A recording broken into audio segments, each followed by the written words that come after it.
Olha só, e aí a gente vem então para a segunda parte da nossa história, tá? Que é sobre o nascimento de Salomão. Porque lembra quando a gente falou sobre a história de Davi, que Davi avistou uma mulher, essa mulher era chamada de Batseba, ele não deveria ficar com essa mulher tinha um marido, ele chamava Urias, lutava na guerra e tal. Ferrou com o cara. Ou seja, Davi fez cagada lá. Sim. Fez cagada, né? Então olha que interessante. No último episódio sobre o rei Davi, Salomão nasceu como resultado da relação entre o rei Davi e Batseba. Lembrando que esta relação começou de uma forma muito controversa, com Davi vendo Batseba banhando-se e cometendo adultério com ela em seguida, ordenando a morte de Urias. Cara, olha que loucura, pegou e matou Urias. O primeiro filho deles morreu prematuramente como resultado do julgamento divino, mas Salomão, seu segundo filho, foi abençoado e amado por Deus. Então, trecho bíblico. Então consolou Davi a Batseba, sua mulher, e entrou a ela e se deitou com ela. E ela deu luz a um filho, e deu-lhe o nome de Salomão, e o Senhor o amou. E enviou pela mão do profeta Natã, dando-lhe o nome de Jedidias, por amor ao Senhor. O nome Salomão veio pela sua mãe. Então, o que eu quero que a gente reflita um pouco aqui, Rodrigo? É assim, ó. O primeiro filho deles, né, entre Davi e Batseba, ele morreu prematuramente por uma questão de um julgamento divino, porque Davi fez besteira, tá? Só que Salomão, que foi o segundo filho entre eles, foi abençoado e amado por Deus. Então eu queria a sua opinião, porque no último episódio que a gente gravou, tá, a gente estava falando que Davi era um exemplo, junto com Batseba, de um relacionamento que não estava certo, mas que Deus teve misericórdia dele, e ele conseguiu superar todos os problemas emocionais. Então o que dizer desse bebê? Não teria tido a mesma oportunidade de tantos outros, né? Porque a questão do amor de Deus é um ponto-chave para muitas pessoas que não acreditam em Deus. Então como que funciona a justiça divina? De um lado, uma criança morre prematuramente, do outro, essa pessoa é amada por Deus, e isso, Davi, se arrependeu e mesmo assim o filho morreu. Como que você lê um pouco essa situação toda? Para a gente entender essa justiça divina, devemos compreender que não somente a minha história particular, mas a história das pessoas com quem eu convivo, a história da humanidade de modo geral, e de maneira específica a história bíblica, ela se passa num conflito cósmico entre o bem e o mal. Mesmo que o Brasil não esteja com guerra declarada com ninguém, nós estamos em guerra. Por quê? Uma guerra que não teve tréguas, que desde que houve a queda humana até a restauração de todas as coisas, o conflito está aqui. E numa situação de batalha, de guerra, você nem sempre vai trabalhar com situações ideais. Por exemplo, é muito comum numa situação de batalha, você às vezes ter que, só tem um remédio para 2 soldados, você vai ter que selecionar quem vai viver e quem vai morrer. Às vezes, na situação rápida ali, você fala assim, olha, eu tenho que salvar entre o médico ou o cabo. Eu vou salvar o médico. Porque salvando o médico, ele curado, ele vai ter condição de curar outros aqui. Se eu salvar o cabo não vai poder ajudar ninguém. Então, às vezes, você tem que fazer um exercício meio assim, não emocional, não passional, mas racional. Eu só tenho um antídoto. Tenho o médico e tenho o cabo. Eu vou deixar o cabo morrer, vou salvar o médico. É justo? É fair? Não é. Mas na hora é o que você tem que fazer. E a gente poderia extrapolar isso até a situações mais dramáticas, como aquela do sujeito que ele jogava através do drone, bomba, virou até um filme isso aí, bomba em lugares onde tinham terroristas. E ele sabia onde tinha um terrorista, mas na hora que ele foi soltar a bomba, era um lugar que tinha crianças também. E o terrorista estava com tudo pronto para matar uma cidade. Então tem todo esse dilema ético. E Deus também, às vezes, acaba caindo nesses dilemas éticos devido ao conflito. E como é que Deus age na sua sabedoria? Na sua no seu conhecimento, onisciência de Deus? Bom, entre preservar um e outro, eu vou deixar aí um e vou preservar o outro. Então vamos dar um exemplo. Quais são as opções que Deus tinha? Deixar que Davi morresse pelo crime dele com Batseba. Matasse os dois. E se Deus matasse Davi e Batseba, Deus já estaria matando a sua própria promessa, porque um descendente de Davi deveria sentar no trono. A profecia diz que o cetro não se desviaria de Judá. O descendente de Davi tinha que sentar no trono. Se Deus deixa que o Davi, pela burrada que ele fez, o Davi morre, então quem vai sentar no trono não é um descendente de Davi. Porque a gente está falando do trono, a gente está falando de Jesus. Jesus, certo? Exatamente, não vai cumprir como Deus falou. E provavelmente os filhos anteriores de Davi não estavam prontos. Não estava pronto. Então eu vou deixar o Davi viver. Eu vou deixar o Davi viver. Mas eu vou dar um castigo para ele que seria pior do que a morte. O filho dessa relação sexual dele vai morrer. E se Deus permite que esse filho também cresça, esse menino vai crescer sabendo que ele é filho de um adultério e que tipo de caráter ele podia levantar. E esse poderia ser o rei no lugar de Salomão. Então Deus falou o seguinte, olha, eu vou deixar que essa criança morra, para que Davi aprenda a lição, a dor que eles vão ter. Eu vou dar misericórdia para Davi. Como ele vai depois casar com Batseba e os dois vão ter uma família, Deus vai mostrar a misericórdia dele, deixando que dos dois venha um segundo filho, que vai ser o substituto de Davi, mas o primeiro vai tirar. Não vai ser um filho da base do adultério, não. Agora, tá, tudo isso eu contei do ponto de vista de Davi, faz sentido, Deus deu uma lição para ele, deu para Batseba, do sentido do Messias e da criança. Bom, se Davi for salvo e sua esposa for salvo, por que aquela criança não pode ser salva por Deus? A Bíblia fala, e isso é uma história muito delicada de falar aqui, principalmente numa época em que o pessoal está discutindo tanto questão de aborto, o ser humano não deve praticar a morte porque eu não tenho o dom da vida, mas Deus tem o dom da vida. Deus pode fazer coisas que eu não posso. E mesmo entre nós aqui, por exemplo, se você é o acionista majoritário de uma empresa, esses dias eu estive no SBT, e lá no SBT tem uma vaga do carro do Silvio Santos. Eu não posso parar o meu carro ali, mas o Silvio Santos pode.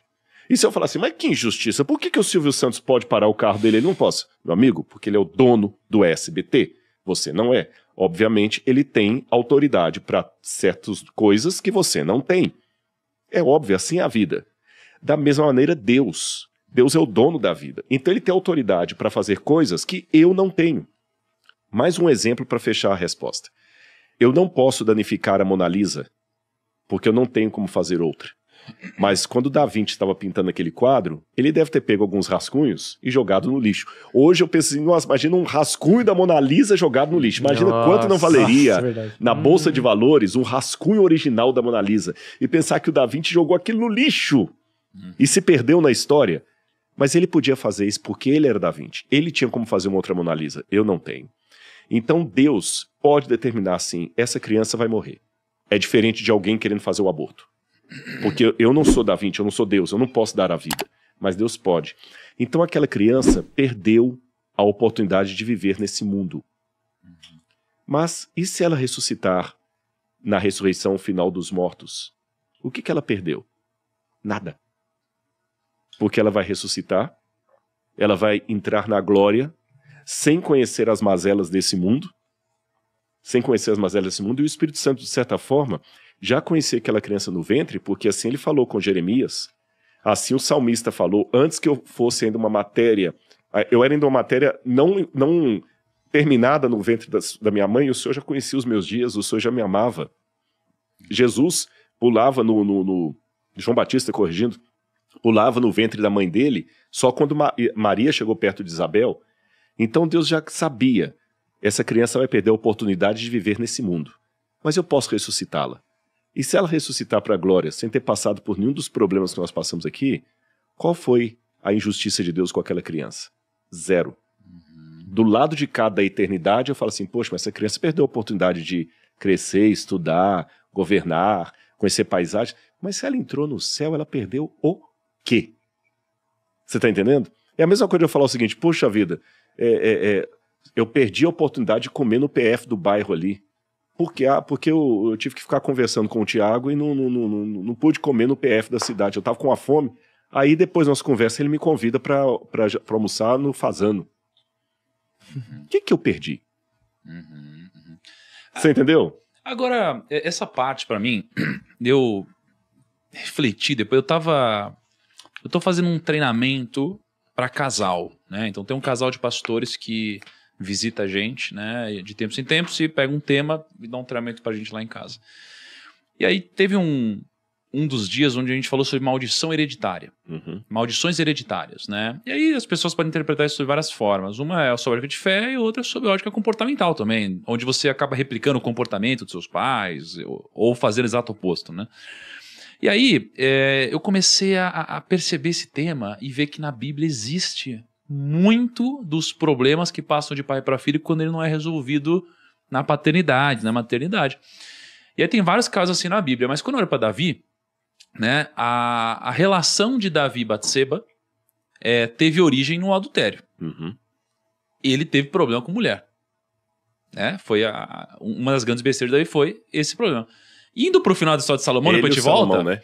E aí é onde a gente entra e fala, qual que foi o grande problema do filho? O mesmo. Com algumas outras nuances, mas foi o mesmo problema. E na Bíblia você vê várias histórias sobre maldição hereditária, onde o pai não cita isso, mas o pai fez uma coisa, o filho fez a mesma. Onde o pai caiu, o filho também, porque não foi resolvido ali e passa ali, né, pros filhos e nas próximas gerações. Tem alguma coisa que você enxerga sobre isso? Sobre essa maldição hereditária? Com certeza. E quando fala maldição, o pessoal pensa assim... Foi uma bruxa. A bruxa, né? Wicked, né? A bruxa, aquela, né?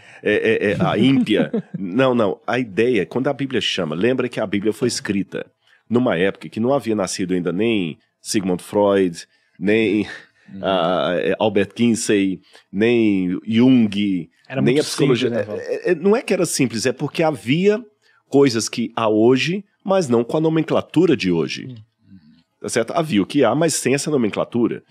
Então, a Bíblia tem o conceito. O que hoje a psicologia chama de traços hereditários, de questões, traumas hereditários que você herda, eles chamam de maldições hereditárias. E por que a palavra maldição? É porque ela vem carregada de uma advertência. Você quer ser pai? Você quer ser mãe? Então, se prepare. Porque se você pisar na bola... Até a terceira, até a 10ª geração, até a terceira e quarta geração sua vai estar sofrendo disso. Isso. Mas fique tranquilo. Mesmo que você fale, se você se agarrar comigo, eu terei misericórdia até 1000 gerações. Daqueles que me amam e guardam os meus mandamentos. Então o primeiro ponto é esse. A Bíblia não está falando de nada que a psicologia e a psicanálise hoje não tratem nos consultórios. Apenas usando uma outra nomenclatura. Segundo, a Bíblia, quando chama de maldição hereditária, ela não chama de determinismo hereditário. Em canto algum da Bíblia, do Gênesis ao Apocalipse, você é obrigado a ser porque o seu pai foi. O fato do seu pai ter sido pode lhe dar uma predisposição para certas coisas, mas não uma determinação para certas coisas. Aqui eu tenho que até fazer um esclarecimento para ser honesto com o meu público. Há alguns que seguem uma teologia calvinista de João Calvino, dizendo que Deus predetermina tudo. Então, na verdade, não existe o livre-arbítrio. Deus que determinou se eu vou ser salvo, se não for, eu não concordo com essa linha. Tem uma outra linha, arminiana, que é a que eu concordo, que nós somos responsáveis pelo nosso destino e as nossas escolhas. Nós somos responsáveis. Então, eu tenho muitas coisas que eu carrego no casamento, conversando com a Laura, a gente fica percebendo, às vezes, assim, como é que eu trago algumas coisas que ela não traz do lado dela, por causa da criação que eu tive, algumas dificuldades. Sabe aquela coisa, por exemplo, vou dar um exemplo. Olha como é que eu sentei aqui e estou falando naturalmente, sem nenhum medo. Para vocês também, vocês são da comunicação. Uma outra pessoa ia ficar tremendo aqui, com a mão suando, com medo da próxima pergunta que você vai fazer, colocando a mão aqui de medo. Ou seja, cada um tem a sua facilidade ou a sua dificuldade de acordo com o que ele recebeu. Mas eu posso sim decidir o que eu vou fazer disso ou não. Então, repito, seus pais podem passar para você tendências, não determinismo. Você que escolhe se vai seguir nos caminhos do seu pai ou não. É até uma linguagem que a Bíblia usa. Porque ele andava nos caminhos do seu pai. Ele fez o que era mal ao Senhor. Isso tem de outros reis de Israel. Andando nos caminhos do seu pai. Então, uma dica que eu dou para tratar com maldições hereditárias. Primeiro, conheça-as. Uma coisa legal que você pode fazer em casa é conhecer a árvore genealógica da sua família. Não estou falando pegar aquele programa para descobrir o brasão da família, não, eu sou da família Rebouças e tal. Não é isso que eu estou falando, não. É você sentar com sua mãe, com sua tia, e perguntar assim, mãe, me fala um pouquinho dos seus irmãos, da criação que vocês tiveram. Pergunte quantos casos você tem na família de depressão profunda, quantos casos você tem de suicídio, quantos casos tem na família de pessoas com problemas mentais, quantos casos você tem na família de fracassados financeiramente, ou de pessoas que deram bem. Procure conhecer as virtudes e os defeitos da sua árvore genealógica. E desenhe mesmo essa árvore genealógica. quantos depressivos eu tive, quantos casamentos não bem-sucedidos houve, etc, etc. Quantos problemas de drogas eu tive na família, de alcoolismo. Você vai fazendo aquela árvore ali e você já vai vendo quais são as suas tendências. A partir daquilo, procure ver naqueles galhos da árvore que você desenhou, quais são os galhos que mais se identificam com você. Quais são os que mais se identificam? Olha, isso aqui, isso aqui. Os que são virtuosos, você pode promover. Os que são defeitos, opa, eu tenho essa tendência aqui da minha família. Eu tenho a tendência de me achar um fracassado. Eu tenho a síndrome do impostor. Ore a Deus e comece a trabalhar essas tendências. E aí eu acho que você tem um bom caminho para seguir e, na medida do possível, busque a ajuda de um profissional de saúde mental, que um bom terapeuta pode fazer uma grande coisa na sua vida. Um bom terapeuta. Principalmente homens têm preguiça ou preconceito de procurar um psicólogo. Tem que fazer, né? Tem que fazer. Tem que fazer. Terapia é muito bem-vinda.